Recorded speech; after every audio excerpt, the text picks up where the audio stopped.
اور بزلیل نے وہ صندوق کیکر کی لکڑی کا بنایا، اس کی لمبائی 2.5 ہاتھ اور چوڑائی 1.5 ہاتھ اور اونچائی 1.5 ہاتھ تھی، اور اس نے اس کے اندر اور باہر خالص سونا منڈا، اور اس کے لیے گردا گرد ایک سونے کا تاج بنایا، اور اس نے اس کے چاروں پایوں پر لگانے کو سونے کے 4 کڑے ڈھالے، 2 کڑے تو اس کی ایک طرف اور 2 دوسری طرف تھے، اور اس نے کیکر کی لکڑی کی چوبے بنا کر ان کو سونے سے منڈا، اور ان چوبوں کو صندوق کی دونوں طرف کے کڑوں میں ڈالا تاکہ صندوق اٹھایا جائے، اور اس نے سرپوش خالص سونے کا بنایا، اس کی لمبائی 2.5 ہاتھ اور چوڑائی 1.5 ہاتھ تھی، اور اس نے سرپوش کے دونوں سروں پر سونے کے 2 کروبی گھڑ کر بنائے، اور ایک کروبی کو اس نے ایک سرے پر رکھا اور دوسرے کو دوسرے سرے پر، دونوں سروں کے کروبی اور سرپوش ایک ہی ٹکڑے سے بنے تھے، اور کروبی کے بازو اوپر سے پھیلے ہوئے تھے، اور ان کے بازوؤں سے سرپوش ڈھکا ہوا تھا، اور ان کروبیوں کے چہرے سرپوش کی طرف اور ایک دوسرے کے مقابل تھے۔ اور اس نے وہ میز کیکر کی لکڑی کی بنائی، اور اس کی لمبائی 2 ہاتھ اور چوڑائی 1 ہاتھ اور اونچائی 1.5 ہاتھ تھی، اور اس نے اس کو خالص سونے سے منڈا، اور اس کے لیے گردا گرد سونے کا ایک تاج بنایا، اور اس نے ایک کنگنی 4 انگل چوڑی اس کے چاروں طرف رکھی، اور اس کنگنی پر گردا گرد سونے کا ایک تاج بنایا، اور اس نے اس کے لیے سونے کے 4 کڑے ڈھال کر ان کو اس کے چاروں پایوں کے چاروں کونوں میں لگایا۔ یہ کڑے کنگنی کے پاس تھے تاکہ میز اٹھانے کی چوبوں کے خانوں کا کام دیں، اور اس نے میز اٹھانے کی وہ چوبیں کیکر کی لکڑی کی بنائیں اور ان کو سونے سے منڈا،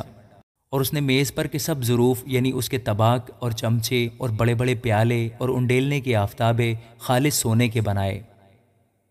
اور اس نے شمعدان خالص سونے کا بنایا، وہ شمعدان اور اس کا پایا اور اس کی ڈنڈی گھڑے ہوئے تھے، یہ سب اور اس کی پیالیاں اور لٹو اور پھول ایک ہی ٹکڑے کے بنے ہوئے تھے، اور 6 شاخیں اس کی دونوں طرف سے نکلی ہوئی تھیں، شمعدان کی 3 شاخیں تو اس کی ایک طرف سے اور 3 شاخیں اس کی دوسری طرف سے، اور ایک شاخ میں بادام کے پھول کی شکل کی 3 پیالیاں اور ایک لٹو اور ایک پھول تھا، اور دوسری شاخ میں بھی بادام کے پھول کی شکل کی 3 پیالیاں اور ایک لٹو اور ایک پھول تھا، غرض اس شمعدان کی 6 شاخوں میں سب کچھ ایسا ہی تھا، اور خود شمعدان میں بادام کے پھول کی شکل کی 4 پیالیاں اپنے اپنے لٹو اور پھول سمیت بنی تھیں، اور شمعدان کی 6 نکلی ہوئی شاخوں میں سے ہر 2 شاخیں ایک ایک لٹو ایک ہی ٹکڑے کے تھے، ان کے لٹو اور ان کی شاخیں سب ایک ہی ٹکڑے کے تھے، سارا شمعدان خالص سونے کا اور ایک ہی ٹکڑے کا گھڑا ہوا تھا، اور اس نے اس کے لیے 7 چراغ بنائے، اور اس کے گلگیر اور گلدان خالص سونے کے تھے، اور اس نے اس کو اور اس کے سب ظروف کو ایک کنتار خالص سونے سے بنایا،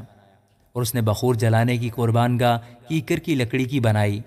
اس کی لمبائی 1 ہاتھ اور چوڑائی 1 ہاتھ تھی، وہ چوکھنٹی تھی اور اس کی اونچائی 2 ہاتھ تھی، اور وہ اور اس کے سینگ ایک ہی ٹکڑے کے تھے، اور اس نے اس کے اوپر کی سطح اور گردا گرد کے اطراف اور سینگوں کو خالص سونے سے منڈا،